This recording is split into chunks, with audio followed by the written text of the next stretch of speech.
lanjutkan pembahasan kali ini adalah mengenai ASI eksklusif ya. ASI, air susu ibu eksklusif ya.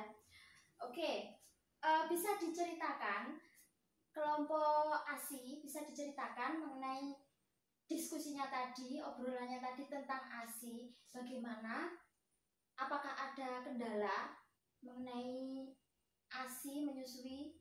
Anu Bu, ASI kula niku lek pas menyusui niku nam kedik.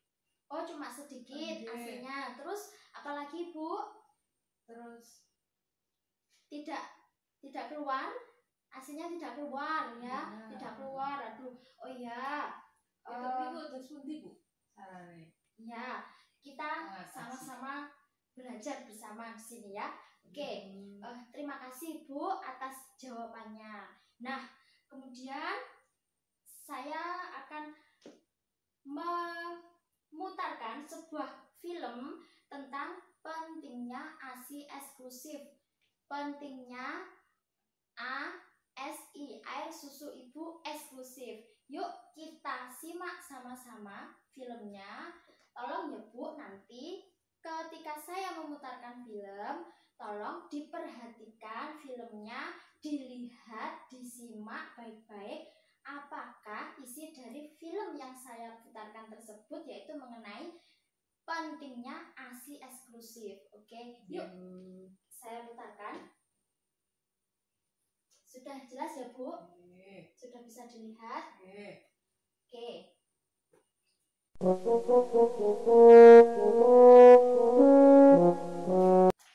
Nah, oke Ibu, sudah selesai ya menonton filmnya tadi tentang pentingnya ASI eksklusif. Nah, kira-kira apa sih yang ibu-ibu ingat tentang film yang saya putarkan tadi? Ada yang ingat? Oke. Ada yang ingat Ibu tentang apa? Tentang ASI eksklusif. Oke. Anak. Oke. Menyusui. Oh ya, menyusui ya Bu. Betul. Nah, ini apa sih artinya? Kenapa kita harus memberikan ASI saja pada bayi? Karena lambungnya itu masih kecil Bu ya. Jadi mengapa bayi hanya perlu diberi ASI saja hingga usia 6 bulan?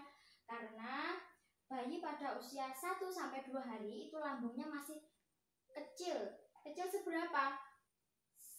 Sekelereng ya. Tahu kelereng kan, semua tahu ya sini. Kemudian pada usia 3 hari lambungnya sebesar bekel itu tahu ya, bekel. Kemudian 10 hari kemudian lambungnya akan bertambah besar lagi, yaitu sebesar bola pingpong. Oke. Jadi tidak boleh ya Bu diberikan makanan lain selain ASI sampai usia 6 bulan. Nah, kemudian kapan sih boleh memberikan makanan tambahan selain ASI? Kapan Ibu? Setelah usia 6 bulan. Nah, setelah usia 6 bulan ini kita baru boleh memberikan makanan tambahan berupa MPASI ya. Begitu, sudah paham Ibu sampai sini? Paham Bu. Nah, kemudian ini terkait dengan penyimpanan ASI ya selanjutnya. Gimana Ibu kira-kira menyimpan ASI kalau misalkan panjenengan bekerja atau pas tidak di rumah seperti itu gimana kira-kira caranya? Kalau buatan gadah kulkas, nah, buat menyimpan ASI. Disimpan di almari ya Bu ya, disimpan almari. Kira-kira waktunya 3-4 jam ya bertahannya. Kalau enggak gitu, kalau pengen lebih lama ya bisa disimpan di dalam kulkas. Jadi diperah dulu, setelah itu disimpan di dalam kulkas ya Bu. Nah, kira-kira ini yang terakhir, setelah usia 6 bulan diberi ASI saja atau bagaimana Ibu? Nah, setelah usia 6 bulan diberikan ASI saja, ini saya ulangi, atau diberikan makanan lain? Makanan lain ya Bu ya. Terus sampai usia berapakah menyusui?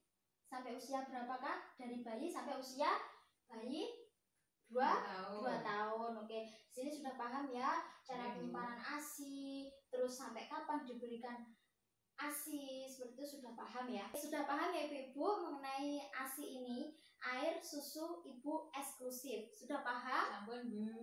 Sudah paham. Jangan lupa air susu ibu eksklusif, oke?